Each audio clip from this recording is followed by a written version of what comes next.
Hey gang, Jason here for the Love of Trackers, and I think this is my first new toy review of 2024, although these came out in 2023, of course.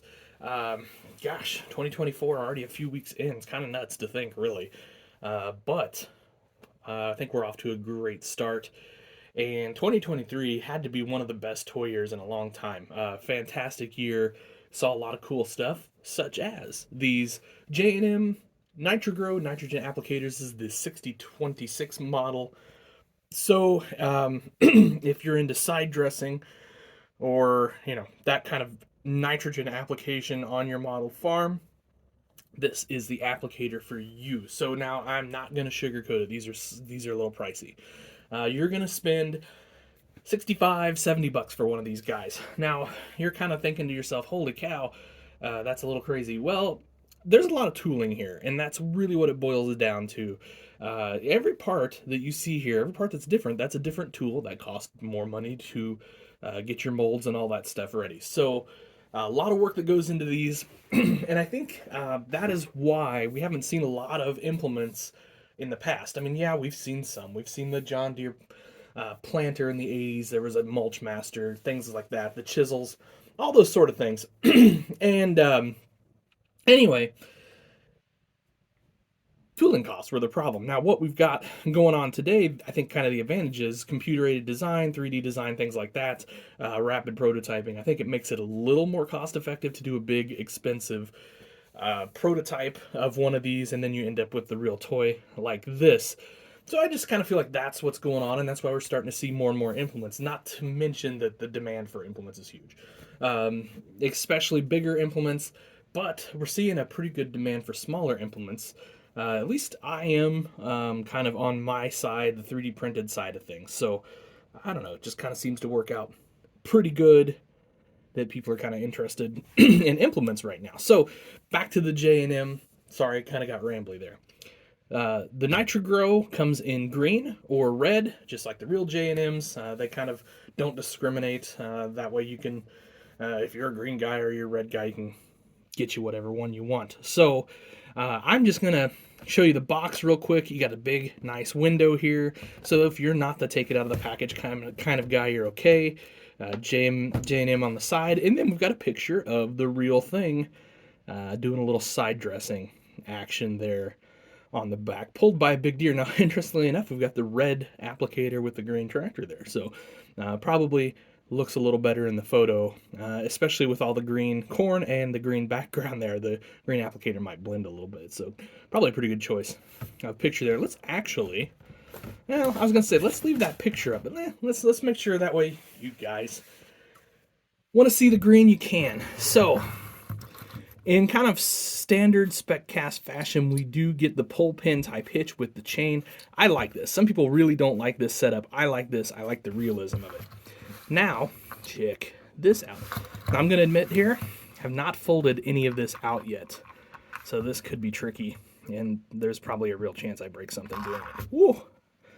I'm going to pull this up closer to me because these cylinders are stiff. Not to mention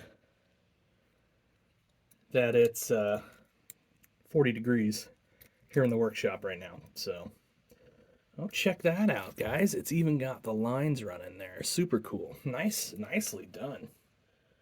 If I can get that straightened out a little bit more. I'm trying not to force it.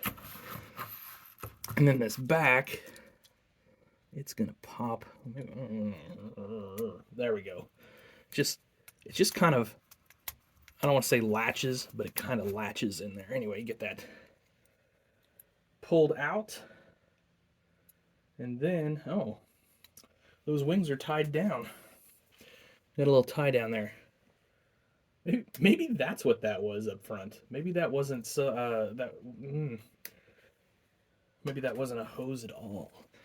I think it was. I think it was just a tie down. Oh, don't mind me. I'm just having fun. All right, and then that. Now, those will kind of pop back in place. I'm going to try to see if I can get this whole thing leveled out. I see how that works, but again, I'm just trying to be delicate because I know that these big implements can tend to be just a little bit fragile. So bear with me here a second, guys. There we go. There we go. Got that. That's looking a little goofy. All right. So my conclusion, I don't think this thing's going to lay completely flat for me, guys. So that's a little bit of a bummer. It's kind of a lot of bummer, actually. Yeah, see, we've got the bow there. That's just not gonna lay flat. It could be. I don't think that doesn't really pivot there. If it does, it's super tight, and I'm afraid to get too carried away with it. It doesn't look like there's a pivot there. Let me show you what I'm talking about. So right here, this doesn't look like a hinge to me. This looks like it's just sort of bolted or riveted up into here. So that's what's not laying flat for me. And to be honest, this part isn't either. So, yeah, I don't know. That's, in my opinion, a few marks off for sure.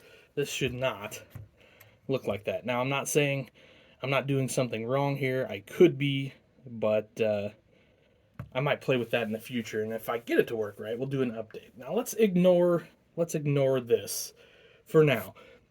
We do get some nice detail. I do like the looks of this tank up top here. It's got all the detail you want. This rolls excellent, by the way. You got the tandem wheels back here, and they do roll very nicely. You can see we've got all sorts of detail here. Clean out, and surprisingly, there's not... I don't see any flashers back there, which I'm a little surprised. I thought there would be. Let's fold that up. Maybe I'm missing something. Nope.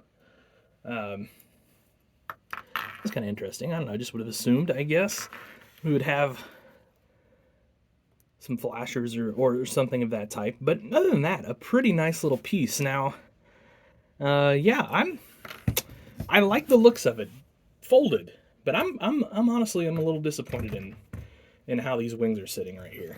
Again, I might, you know, if I get those to fit right or sit right, we'll do an update someday on this video. But for right now, that's a fairly big mark off against this. If you know, it kind of reminds me of the old Ertl combines where things wouldn't, the augers weren't right and things like that. So anyway, is it worth $70? Well, if you're going to leave it folded and you're going to have it in that position, yeah, for sure. It looks fantastic like that. If you're going to use it on a display, you're going to have to modify it a little bit. And I feel like for $70, you probably shouldn't have to. So, you know, not trying to knock anybody or anything, and I do think it's a nice piece. And again, if we're going to leave it like this, which this is going to go up over here on Dogtown, so it is going to look just like that in the folded position. So I think that's okay. But yeah, unfolded, a little disappointed in how that looked. Now, the rest of the details, I think, are pretty good. I think it's a nice piece. By the way, a lot of die cast here. So it's a fairly heavy piece. Now, of course, your units are not. They are all plastic. I would definitely be cautious with those. But mainframe, hitch, all that is die cast. So that's a good thing. Up under here, you can see more die cast. I'm kind of curious to see the way that's bolted on, if we could do like a track upgrade or something to that. It might be kind of fun. But we'll see. See how that works. See how gumptious I get this winter. I've got a lot of other projects I have to finish this winter first, so there is that. Anyway, there you go, guys.